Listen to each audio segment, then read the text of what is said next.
Today we're going to talk about part 2 of our photosynthesis notes regarding leaf anatomy. So our learning target today is to be able to identify the structure and function of leaf parts and tissues. So not just being able to pick out what the structure looks like or where it's located on a diagram, but also to have an appreciation and an understanding for what each of those parts or tissues do. And so really being able to make that connection with that relationship between structure and function, which is a common theme that we've seen in a lot of our biology units. So we're going to start by looking at this diagram and just walk through each of the parts, and you can label along with your student diagram as we go, being sure to add in annotations and notes about the function and kind of key features or interesting facts about each one of them in addition to the label. So first off, if we kind of start top down, there is a pale yellow layer that looks like it's peeling up. In real life, it wouldn't likely be peeled up like that. It's just kind of depicted that way in this diagram to show you that it is a thin layer across the top. And we call that the cuticle. The cuticle of the plant is going to be like a waxy coating that helps prevent moisture loss at the top surface of the leaf. If you've ever seen a house plant that has kind of a shinier leaf surface on the top, and if you feel it, it feels a little bit thicker or waxier to the touch, that's due to the cuticle on the outer surface. Some plants have very thick cuticles depending on the adaptations they've developed in response to the environment that they live in.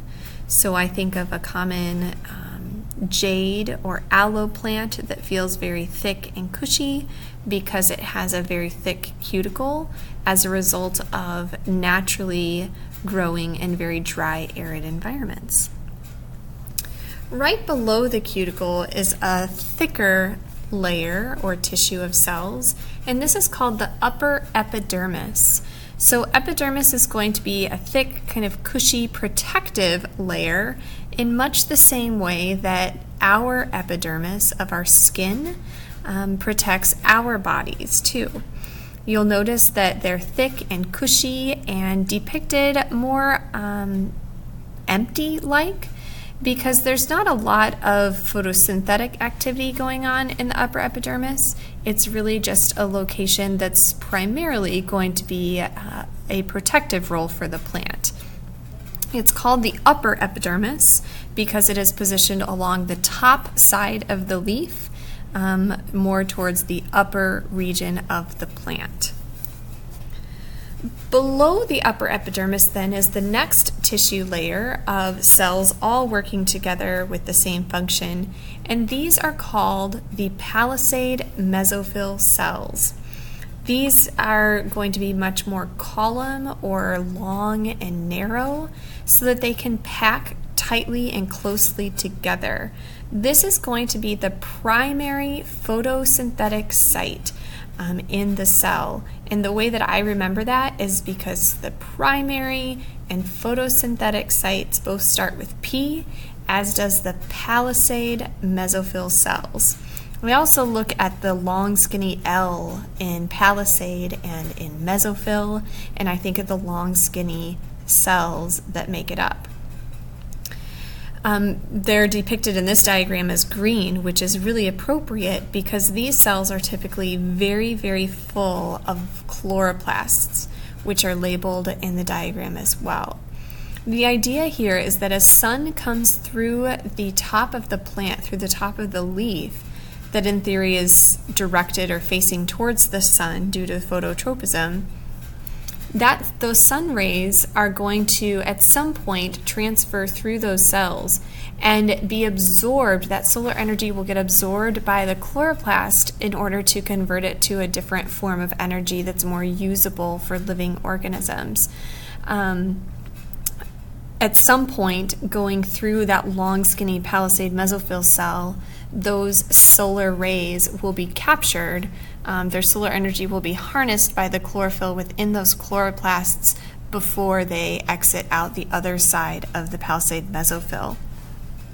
So they're very tightly packed to prevent any missed opportunities to harness that solar energy. If for some reason they do miss out, right below the palisade mesophyll cells is another mesophyll tissue. So meso means middle, it's filling the interior middle portion of the leaf, but this one is spongy. And so these are going to be the blob, more spacious cells filling the interior space of the leaf. They do have chloroplasts, and they are going to have some photosynthetic activity as a result of their contents.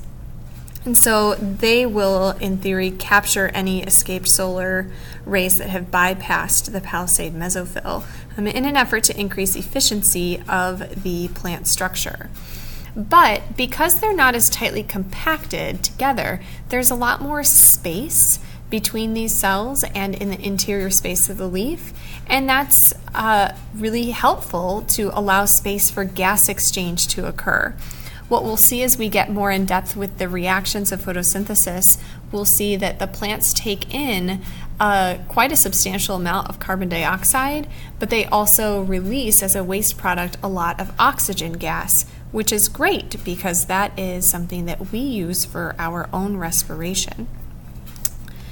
On the other side of the diagram, there are three structures that are kind of bundled together as something called the vascular bundle, which commonly we refer to as the vein of the plant.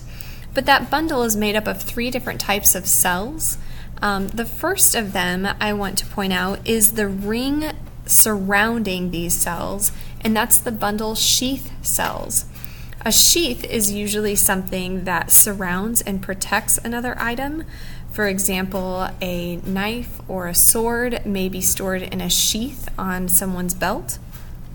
In this case, it's not protecting a sharp object, but instead the bundle sheath cells are surrounding and protecting interior vascular tissue, the piping and the sewer system, more or less, of the plant. And those are made up of xylem cells and phloem cells. Xylem are going to be typically positioned more towards the top side of the vascular bundle, and xylem is going to be responsible for transporting primarily water. So think of a piping that runs throughout the plant all the way from the roots and then is delivered up here to the cells of the leaves to allow water to diffuse more readily to the neighboring cells. Xylem, I always remember as transporting the water. Water starts with W and xylem starts with X, and they are both near the end of the alphabet, so I kind of lump them together in my mind. Phloem, on the other hand, is going to be positioned more towards the bottom of the bundle sheath, and they are going to be responsible for transporting dissolved solutes, primarily the sugars that are produced in the leaves through photosynthesis, and those will be distributed back down. If it's not used by the leaf or surrounding plant materials, it will be returned to the roots where it can be stored in the form of tubers, things like potatoes and carrots, and those types of long-term stored cellulose type materials. Also at the bottom, you'll see there are little holes or openings, spaces, and we call those stomata. Stomata refers to the actual pore or the hole. In this case, it's less of a structure and actually the lack of any structure there. And so that opening or that pore is going to allow gas molecules to come into and out of the cell. But as we talked about with the characteristics of living things, cells have to be able to maintain a certain level of homeostasis and regulate their internal environments. And so the plant is going to want to have some control over that gas exchange in the presence of fluctuating weather conditions in terms of temperature and humidity, which can drastically impact the rate of gas exchange. And so flanking each side of the stomata are going to be guard cells. And we'll talk about those a little bit later in the unit, but they regulate the opening and closing of those holes or the stomata by osmosis and allowing water to flood into those guard cells, which they swell and they kind of plump up, which pinches closed that opening. And on the flip side, they can release the water by changing the solute concentration inside, causing water to flow out. The cells would therefore become limp and more flaccid, and that would allow and render the stomata back open again. You'll also notice, and it's not labeled on here, that there's also a lower epidermis, which again is another thick, cushy layer that's protective for the rest of the leaf structure, just positioned at the bottom, and so it's typically referred to as the lower epidermis. This diagram also shows a cuticle on the bottom, peeking there down at the corner, and that is sometimes present in plants, but primarily the cuticle you'll find on the top surface of the leaf. This is just a different diagram that essentially showcases the same structures, just a little bit differently. You'll see the orientation is the same in that the palisade mesophyll is positioned more towards the top. They contain the chloroplast, so they're going to be photosynthetic along with the spongy mesophyll. But the spongy mesophyll has a little bit more space to allow for that gas exchange to occur, and each of these stomata are surrounded by the guard cells. And you have the thick, cushy, protective epidermis at the top and the bottom. This diagram shows what a real cross-section would look like, zoomed in 1,000 times. And so they look a little bit different than kind of the perfectly drawn diagrams, as is often the case when we look at things in real life. But I wanted to point out a couple of features just to give you an idea of what they look like in real life compared to the diagram.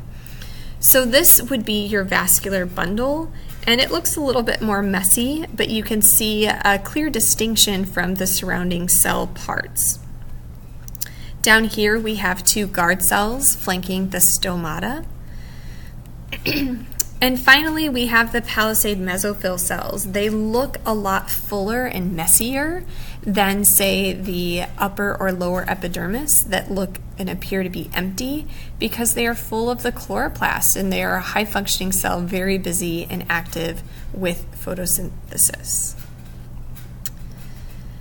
This diagram again shows the same thing. I like the way that it clearly shows the positioning of the xylem more towards the top and the phloem more towards the bottom of the vascular bundle.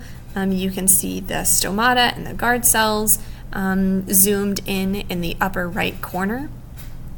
And then you can kind of see that juxtaposition of the diagram to the real picture cross-section of a spiderwort plant under a microscope.